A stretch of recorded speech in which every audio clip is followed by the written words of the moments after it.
আসসালামু আলাইকুম।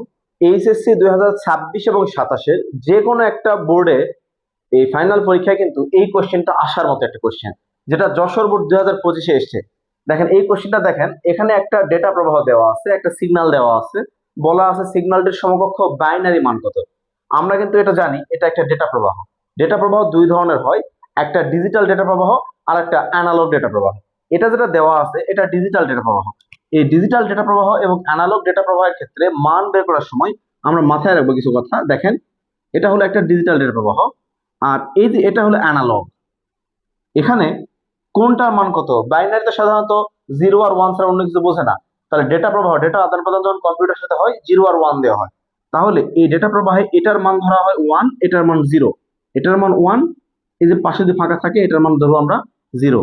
এটার মান ওয়ান, অ্যানালগের ক্ষেত্রে এটা জিরো ওয়ান জিরো ওয়ান, এই যে জিরো।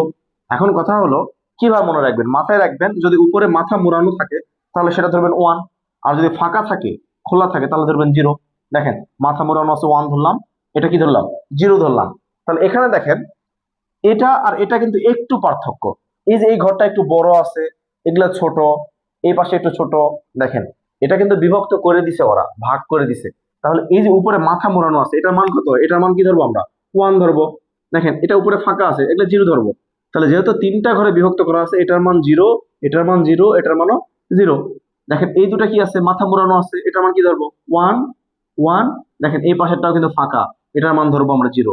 তাহলে এই সিগন্যালটির সমকক্ষ বাইনারি মান কিন্তু আমার টাইম হয়ে গেছে already, one zero zero zero one one zero.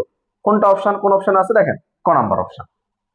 তাহলে অনায়াসে কিন্তু আমরা এই কোশ্চেনটা সলভ করতে পারবো।